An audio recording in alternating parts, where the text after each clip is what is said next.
नमस्कार, अपने उत्तराखंड में आप सभी का स्वागत है और मैं हूं आपके साथ ऋतुश्री पथरे। नजर डालेंगे उत्तराखंड की तमाम अहम खबरों पर। उत्तराखंड में आगामी दिसंबर माह में होने वाले इन्वेस्टर समिट को लेकर सीएम धामी पिछले 4 दिनों तक लंदन के दौरे पर रहे। वहां पर आयोजित विभिन्न बैठकों में उत्तराखंड में लगभग 12,500 करोड़ रुपए से अधिक के निवेश प्रस्तावों पर करार हुआ है। लंदन दौरे के बाद देहरादून पहुंचने पर मुख्यमंत्री पुष्कर सिंह धामी का बीजेपी कार्यकर्ताओं ने जोरदार स्वागत किया। मुख्यमंत्री ने कहा कि ब्रिटेन के बहुत से उद्योगपति उत्तराखंड में इन्वेस्ट करना चाहते हैं। साथ ही सीएम धामी ने प्रवासी उत्तराखंडियों से अपील की है कि वे उत्तराखंड के ब्रांड एम्बेसडर के रूप में काम करें।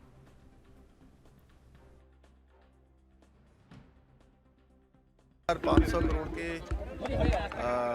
निवेश के करारों पर साइन हुए हैं और इसके अलावा भी बहुत सारे बड़े समूह ने उत्तराखंड में काम करने की इच्छा प्रकट की है। उन्होंने अपना निवेश करने के हमको प्रस्ताव दिए हैं और हमको उम्मीद है कि अब ये काम जो इन्वेस्टर ग्लोबल समिट जो हमने जिसका काम प्रारंभ किया है, जो दिसंबर में होने वाली है, उसमें बड़ी मात्रा में निवेशक उत्तराखंड आने के लिए तैयार हैं और एक बड़ा निवेशकों का बड़ा वर्ग यहाँ पर निवेश करेगा और निवेश के जरिए जहाँ प्रदेश के अंदर उद्योग धंधे सेक्टर सर्विस सभी प्रकार के काम आगे बढ़ेंगे, वहीं हमारे यहाँ नौजवानों के लिए युवाओं के लिए रोजगार के भी बहुत बड़े अवसर सर्जित होने वाले हैं। निश्चित रूप से हमारे लिए ये सब उत्साहजनक है और प्रदेश की जनता के आशीर्वाद से हमारा प्रयास है कि आने वाले समय में हमारे राज्य की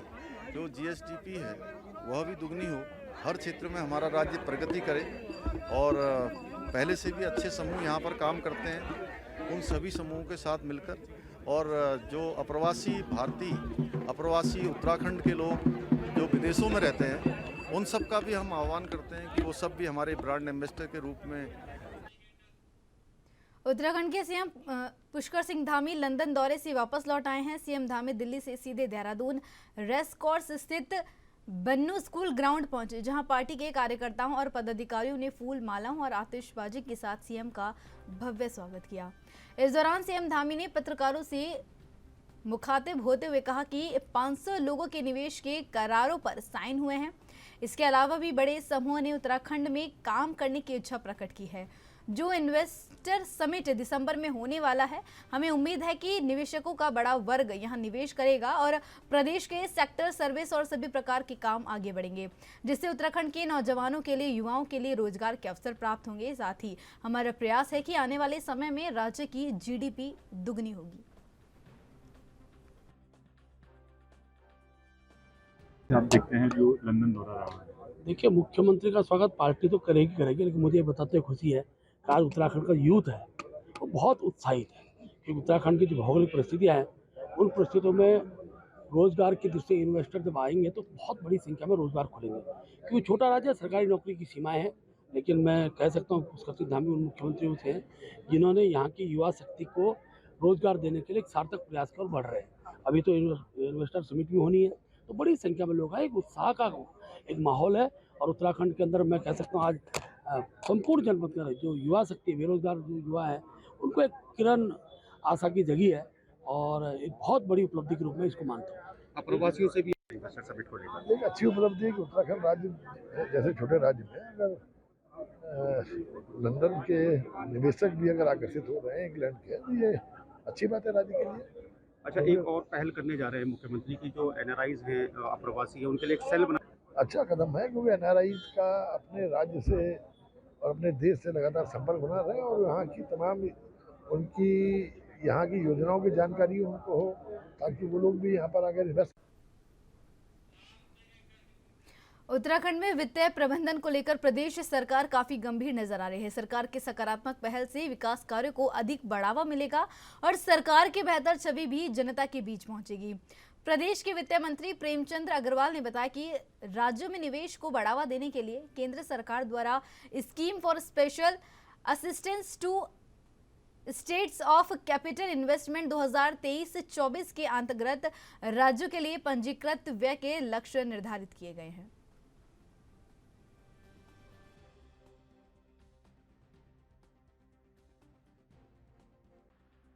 तो गत वर्ष की तुलना में स्वयं के कर जो है उनके साधनों में भी आय की वृद्धि हुई है। इसी वित्तीय वर्ष में जो स्वयं के कर हैं उसमें हमें कर आय 9,068 करोड़ रुपए की हुई है इस बार, 9,068 करोड़। इसमें 2,000 रुपये नॉन टैक्स से, हाँ, और 5,092 केंद्रीय करों के सापेक्ष राज्यांश से लगभग 6658 करोड़ रुपया केंद्र सरकार की जो विभिन्न योजनाएं और अनुदान के रूप में हमें प्राप्त हुए।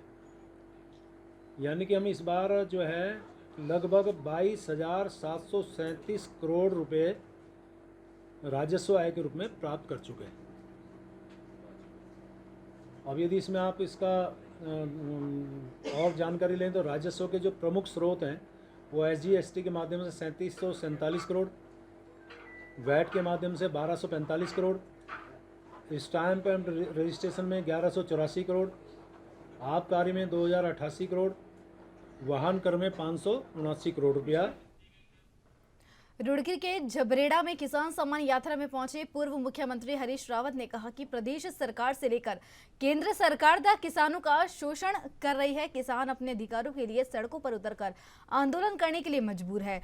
बड़ा दुर्भाग्य है कि सरकार किसान को 1100 रुपए प्रति बीघा मुआवजा दे रही है, जबकि किसान इस राशि को अपमानजनक समझ रहे हैं। पूर्व मुख्यमंत्री ने कहा कि उनकी सरकार ने किसानों के लिए मानक को बदला था और मुआवजा भी सम्मानजनक दिया था, लेकिन यह सरकार 1100 रुपए बीघा मुआवजा देकर किसानों का अपमान कर रही है।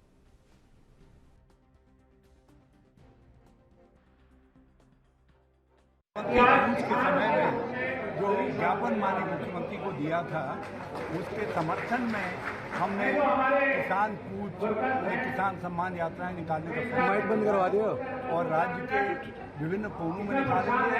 हरिद्वार में भी कम से कम आधा दर्जन स्थानों पर किसान सम्मान यात्राएं निकालेंगे। झबरेड़ा से आज शुरुआत करें। कहाँ निकलेगी किसान सम्मान? हमारी मांग है कि गन्ने का खरीद मूल्य 425 रुपये कुंटल के पार होना चाहिए। ये बात जो बकाया है किसानों का उसका भुगतान प्रारंभ होना चाहिए। हमारी मांग है कि आप जो है जो मुआवजा आपको मिला है वो 1100 रुपया बढ़ा करके 10,000 रुपया प्रति बीघा होना चाहिए और एक फसल चक्र में जो किसानों का ऊपर पानी का बकाया और ब्याज कर्ज का ब्याज है वो माफ हो। जिस तरीके से किसान लगातार आंदोलन कर रहे हैं, सड़कों पे किसान है लेकिन सरकार नहीं सुन रही है। हम किसानों के साथ हैं, उनसे कहने के लिए आए हैं कि कांग्रेस आपके साथ है। यात्रा कितनी सफल हो पाएगी किसानों में? यात्रा कितनी सफल होगी आपकी? जिस तरीके से आप जा रहे हैं, किसानों के बीच जा रहे हैं और कांग्रेस को मजबूत करने का काम कर रहे हैं, तो किसानों को मुआवजा क्यों नहीं, सरकार क्यों अनसुना कर रही है? हम लड़ेंगे, हम विपक्ष में लड़ेंगे, जनता की आवाज़ को गुंजायमान करेंगे, देहरादून और दिल्ली को गरमाएंगे। अभी आपने कहा हाईवे भी जाम किया जाएगा, आपने कहा कि हाईवे भी जाम करेंगे। हाँ, जरूरत पड़ी तो फिर जब हम गंगा यात्रा निकालेंगे तो उसमें राष्ट्रीय राजमार्ग को भी बाधित। लोकसभा और नगर निकाय चुनाव में कांग्रेस को उत्तराखंड में किस तरह मजबूत किया जाए, इसके लिए कांग्रेस के प्रदेश अध्यक्ष करण मेहरा ने हरिद्वार के मायापुर स्थित कांग्रेस यूनियन के कार्यालय में एक बैठक आयोजित की, जिसमें गढ़वाल मंडल के अध्यक्ष और महानगर अध्यक्षों के साथ मिलकर बैठक की गई। कांग्रेस के प्रदेश अध्यक्ष करण मेहरा का कहना है कि आगे की रणनीति तय करने के लिए गढ़वाल मंडल के जिला अध्यक्ष और महानगर अध्यक्षों को बुलाया गया है।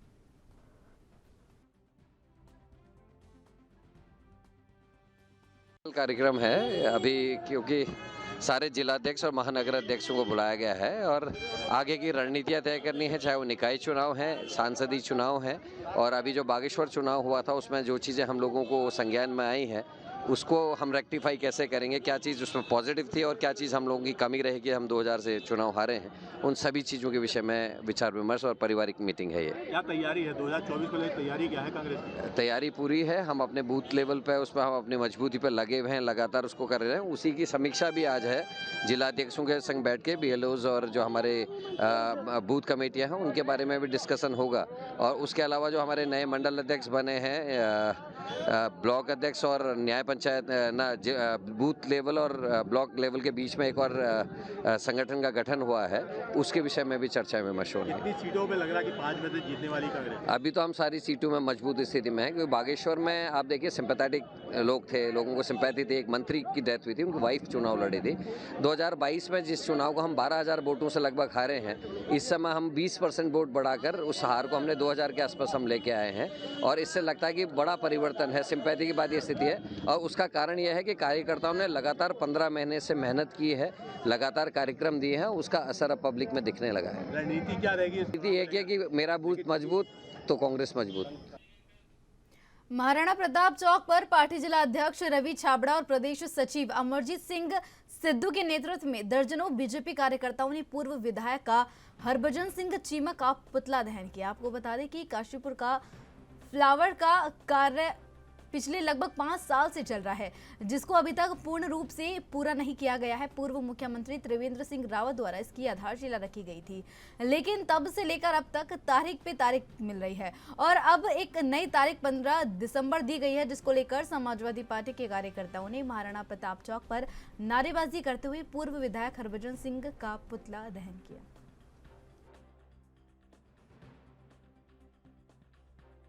देखिए, ऐसा है कि इस फ्लाईओवर के निर्माण का जो प्रारंभ किया था पूर्व मुख्यमंत्री त्रिवेंद्र सिंह रावत के द्वारा किया गया था और लगभग 5.5 वर्षों से अधिक समय हो चुका है। फ्लाईओवर का निर्माण अभी तक संपूर्ण नहीं हुआ और माननीय पूर्व विधायक हरभजन सिंह चीमा जी, जो कि दीपक बिल्डर्स के प्रवक्ता के रूप में आकर हर 2 महीने बाद शहर की जनता को एक नई तारीख देने का कार्य कर रहे हैं, जो अपने आप में अत्यंत शर्मनाक है, अत्यंत निंदनीय है। फ्लाईओवर संपूर्ण न होने की वजह से तमाम लोग जो दुकानदार हैं वो बेरोजगार हो चुके हैं। शहर में आवागमन पूरी तरह से प्रभावित हो रहा है।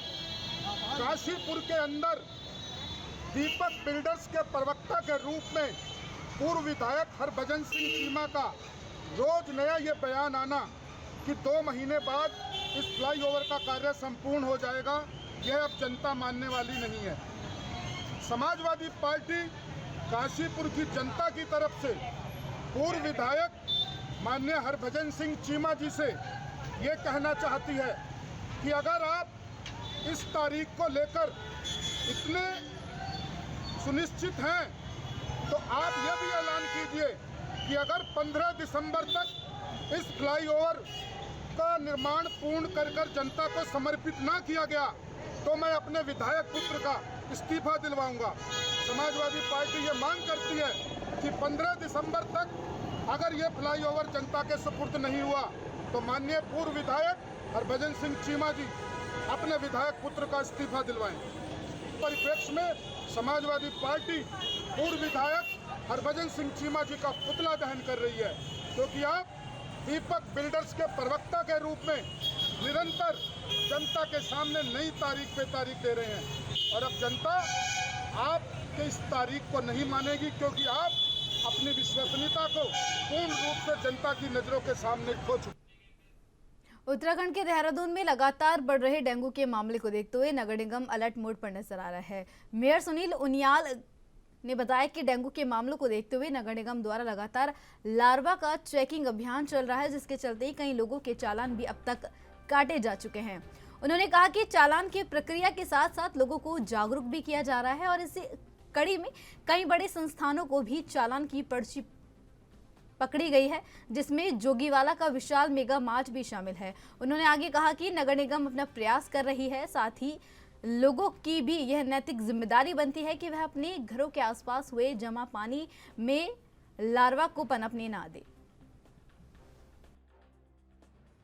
के लिए नगर निगम जो है फर्स्ट डे से सक्रिय था और आपने देखा होगा कि कल भी नगर निगम ने लार्वा चेक करने के लिए जगह जगह से है हमारा चेकिंग अभियान भी चल रहा है, चालान भी कर रहे हैं, जुर्माने भी कर रहे हैं और जनता को सचेत भी कर रहे हैं कि इससे बचाव के लिए जो है हमें ये काम करने चाहिए।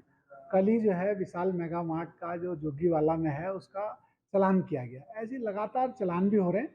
आज भी सुबह जो है चालान हुए। अभी मेरे पास कुछ लोग आए थे कि नगर निगम ने हमारा चालान किया, तो नगर निगम की टीम जो है लगातार जो है डेंगू के लिए जो है सतर्क है और आगाह भी लोगों को कर रहे हैं, लोगों से अनुरोध भी कर रहे हैं कि इसके बचाव के लिए जो है आपको जो है खुद ही जो है आपके घर की जो आसपास का जो पानी है, आसपास का जो लार्वा इकट्ठा हो रहा है उसको नष्ट करने की जिम्मेदारी हमारी स्वयं की है। नगर निगम लगातार फॉगिंग भी कर रहा है, नगर निगम लगातार जो है छिड़काव भी कर रहा है लार्वा नष्ट करने के लिए और लगातार जहाँ पानी मिल रहा है उसके लगातार चालान भी कर रहा है। नगर निगम सक्रिय है और आगे भी जो है जब तक ये डेंगू का प्रकोप चलता रहेगा तब तक नगर निगम ये फॉगिंग अभियान अपना जारी रखेगा। तो फिलहाल वक्त है छोटे से ब्रेक का। ब्रेक के बाद फिर हाजिर होंगे।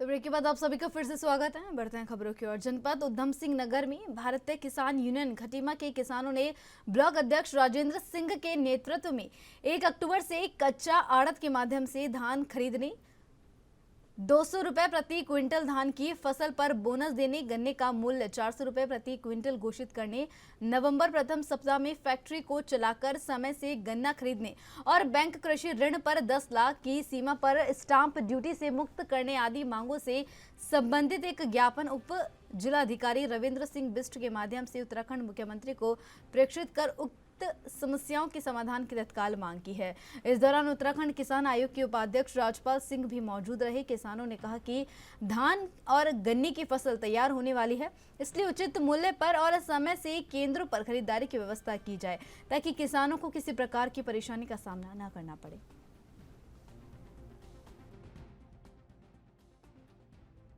हर साल कोई ना कोई दिक्कत रहती है, परेशानी का सामना करना पड़ता है क्योंकि धान की जो फसल होती है वो बहुत किसान को महंगी पड़ती है इनका लास्ट एंड तक पहुंचाने में, क्योंकि खर्चा बहुत हो चुका है। दवाइयाँ बहुत महंगी हैं, खाद बहुत महंगी है, डीजल महंगा है, लेबर महंगी है, कंबाइनें महंगी हैं।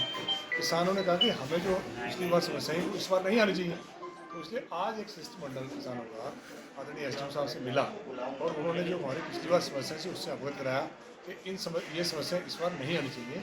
और हमने भी एसडीएम साहब से कहा कि इस बार थोड़ा सख्त लहजे में आप मंडियों को ध्यान दें, क्रय केंद्रों को ध्यान दें, ताकि छोटे से छोटे जो पिछली एक तरीके से लाइन में खड़ा हुआ किसान है उसका भी धान तुलना चाहिए, उसको भी एमएसपी का रेट मिलना चाहिए, क्योंकि हमारे एसडीएम साहब बहुत जागरूक है, बहुत एक्टिव है, हर साल पूरा प्रयास करते हैं। लेकिन इस बार उन्होंने स्वयं कहा कि मैं पिछली बार से बिल्कुल डबल तरीके से इस बार काम करूँगा और खुद जाकर पर्सनली रोज मंडी एवं क्रय केंद्रों को चेक करूँगा। भाइयों से एक आपके मार्फत ये निवेदन करना चाहूँगा कि कुछ लोग हमारे ही किसान लोगों में से जो कि आए दिन अर्जी फर्जी कागज लेकर धान तुलाने का प्रयास करते हैं, क्रय केंद्रों को धान तुलाने का प्रयास करते हैं, गन्ने वाले खेतों की तोली लाकर उस पर परमिशन लेकर धान तुलवाते हैं, जहाँ बासमती लगी है उस पर परमिशन लेकर धान तुलाते हैं, जहाँ कुछ जो ज़मीनें बिक चुकी हैं जहाँ उनको कोई लालच देकर कतौनियाँ लाते हैं, मैं उनसे निवेदन करना चाहूँगा ऐसा मत किया करें। और मैं एसडीएम साहब से भी ये कहना चाहूँगा कि एसडीएम साहब अगर कोई किसी भी व्यक्ति की ऐसी शिकायत होती है तो उसकी बहुत गहराई तक जाँच करें आप कि कितनी ज़मीन थी, कितना धान था और इसने कितना धान बेचा, तो उस पर कार्रवाई निश्चित होनी चाहिए, क्योंकि कार्रवाई होगी तभी लोगों में जागरूकता आएगी, लोगों को समझ आएगी। किसान भाइयों वो आज आए थे और माननीय उपाध्यक्ष किसान आयोग के वो भी हमारे पास यहाँ पर साथ में थे। तो वो किसानों की पहली बात तो ये एक मांग है कि 1 अक्टूबर से जो कच्चा आड़त शुरू कर दिया जाए, वो मोस्ट प्रोबेबली हो जाएगा। कुछ मिलर्स के साथ कुछ इश्यूज़ हैं, तो कल हम माननीय उपाध्यक्ष किसान आयोग के और हमारे किसान भाई और मिलर्स के साथ एक 11 बजे मीटिंग करेंगे और जो भी इश्यूज़ है उसको सॉर्ट आउट करेंगे। दूसरा हम ये इंश्योर करेंगे कि इस बार जितना भी हमारा धान तुलेगा पूरा ट्रांसपेरेंट वे में हो, इसके लिए हम सारी व्यवस्था करेंगे, किसानों को किसी प्रकार की समस्या नहीं होगी, इसका हम पूरा ध्यान रखेंगे। प्रदेश में मानसून लगभग खत्म हो चुका है और ऐसे में मानसून में जो सड़कें खराब और नष्ट हुई थी उन सड़कों को ठीक करने के लिए मुख्यमंत्री ने पीडब्ल्यूडी को निर्देशित किया है, जिसके बाद पीडब्ल्यूडी के सचिव ने जानकारी दी है कि सड़कों में गड्ढे भरने के लिए और उनकी दुरुस्त करने के लिए पूरा बजट अवमुक्त कर दिया गया है। उन्होंने कहा कि सभी जिलों में काम शुरू कर दिया गया है और जल्द से जल्द इस काम को पूरा कर लिया जाएगा। उन्होंने आगे कहा कि जितनी भी मुख्य सड़क है उन सड़कों को बनाने से पहले उनके गड्ढों को भरा जाएगा। इसके साथ ही 25 नवंबर से पहले देहरादून की सभी सड़कों को गड्ढा मुक्त कर दिया जाएगा और इसके लिए डेडलाइन भी तैयार की जा चुकी है। जो NH है या जो भारत सरकार के जो सड़कें हैं उसमें भारत सरकार फंड करती है और जो स्टेट की सड़कें हैं उसमें स्टेट गवर्नमेंट करती है। तो हम लोग ऑलरेडी स्टेट का बजट पूरा दिया जा चुका है फील्ड में और गड्ढा भरने की कार्रवाई चालू हो चुकी है। माननीय मुख्यमंत्री जी के निर्देश हैं कि सारे सड़कों को गड्ढा मुक्त किया जाए, तो उसमें काम प्रारंभ कर दिया गया है। हर जिले में लगभग सारे जिले में पूरे प्रदेश में काम चल रहा है और हम लोग ये प्रयास कर रहे हैं कि जल्दी से जल्दी इसको कंप्लीट कर लें। कोई टाइम फ्रेम तय किया? नवंबर तक का टाइम है वैसे, लेकिन हम लोग प्रयास करेंगे कि उससे पहले कवर कर लें। कुछ सड़कें रिन्यूअल भी होना है, कुछ सड़कों का रिकंस्ट्रक्शन भी होना है, लेकिन गड्ढे भरने का काम जो टारगेटेड है हमारा, जो मेन हमारी रोड्स हैं, जो स्टेट हाईवे है या मेजर डिस्ट्रिक्ट रोड है या अदर डिस्ट्रिक्ट रोड है, इनको हम लोग पहले पूरा करेंगे, उसके बाद फिर बाकी सड़कों को बता करेंगे। कोई भी अगर आता तो राजधानी की सड़कों को देख के एक राज्य का अनुमान लगाता है, लेकिन राजधानी में सड़कों पर अब तो काम शुरू कर दिया। कब तक ये पूरी तरह से यहाँ की तस्वीर बदल जाएगी?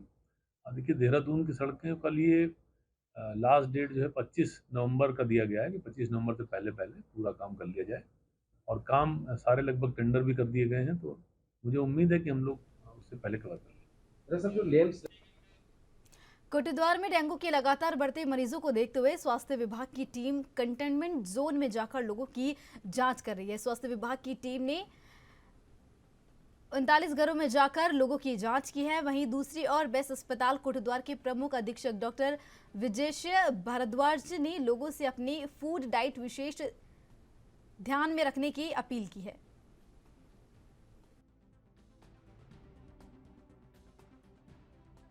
फलों का सेवन करें, जो सस्ते फल आते हैं वही खाइए। ज़रूर नहीं कि आप नारियल का पानी पिएं, हर व्यक्ति को नारियल पानी उपलब्ध नहीं हो सकता। ज़रूर नहीं कि आप बकरी का दूध पिएं, आप सामान्य दूध पिएं। और पपीता एक बहुत अच्छा फल है, आप सस्ता भी है, खा सकते हैं। आप अपनी डाइट का पूरा ध्यान रखिएगा, परेशान मत होइएगा, डॉक्टर से टाइम टू टाइम चेकअप कराते रहिए और केवल दिमाग में ये लेके कि ये ख़तरनाक बीमारी है ऐसा मत चलिए। ये आम सीजनल बीमारी है। काशीपुर की थाना ITI पुलिस और वन विभाग की टीम को बड़ी कामयाबी हाथ लगी है। हाथी के दांत की तस्करी कर रहे 3 आरोपियों को पुलिस ने गिरफ्तार कर लिया है, जिनके पास से हाथी के दांत को बरामद किया गया है, जिसकी अंतर्राष्ट्रीय कीमत 12 लाख रुपए बताई जा रही है। सूचना मिली थी कि 2 पुरुष और 1 महिला जो कि एक संरक्षित वन्यजीव के दांत की बिक्री के प्रयास कर रहे हैं। इस सूचना को उनके द्वारा अपनी टीम के साथ एम्बुश लगा करके इसमें 2 पुरुष 1 महिला एक चौकी बाइक से आ रहे थे और इनके हाथ में एक थैला भी था। जब इनको रोक करके और इनकी तलाशी दी गई तो उसमें इनके पास से ये जो बांसखेड़ा हमारा जो फ्लाईओवर है उसी के नीचे, तो इस पे इनके पास एक हाथी का दांत मिला, जिसकी लंबाई लगभग 2.5 फीट थी और जिसका वजन 10 kg के करीब में 5 से 10 kg के करीब में था। और इनके द्वारा जब पूछा गया तो इनके द्वारा ये बताया गया कि इनके पास ये था और इसको ये बेचने का प्रयास कर रहे थे। संतोषजनक जवाब नहीं दिया गया। चूँकि संरक्षित वन्य जीव का ये दांत मिला था, लिहाजा वन विभाग की टीम को मौके पर बुला करके इन तीनों व्यक्तियों के विरुद्ध वन्य जीव संरक्षण अधिनियम के अंतर्गत इसमें कार्रवाई अमल में लाई जा रही। इसकी कुल अंतर्राष्ट्रीय बाजार में कीमत 10 लाख रुपये बताई। खबर ऋषिकेश से है, जहां मुनिकरेती थाना क्षेत्र अंतर्गत शिवपुर स्थित कैंप और रिसोर्ट में पुलिस ने अचानक छापेमारी कर दी। इस दौरान 2 कैंप संचालक पर्यटकों को अवैध रूप से शराब पिलाते हुए पकड़े गए। पुलिस ने कैंप संचालकों को गिरफ्तार कर लिया है, जिनके खिलाफ अवैध रूप से शराब पिलाने सहित अन्य कई धाराओं में मुकदमा दर्ज किया गया है। आरोपियों को पुलिस ने न्यायालय में पेश करने के लिए जेल भेज दिया है। बता दें कि स्थानीय लोगों ने पुलिस को शिकायत दी थी कि शिवपुरी के कई कैंप और रिसोर्ट में संचालक अवैध रूप से पर्यटकों को शराब पिला रहे हैं। शिकायत के आधार पर इंस्पेक्टर रितेश शाह ने SSI योगेश पांडे के नेतृत्व में टीम गठित कर छापेमारी के लिए भेज दी है। कैंप में संचालक पुलिस का छापा पड़ा तो संचालकों में हड़कंप मच गया। इस दौरान ब्लू हेवन कैंप और रॉयल ग्रीन कैंप में संचालक दीपक और देवेंद्र पर्यटकों को अवैध रूप से शराब पिलाते हुए नजर आए। पुलिस ने संचालकों को फटकार लगाते हुए उन्हें गिरफ्तार कर लिया।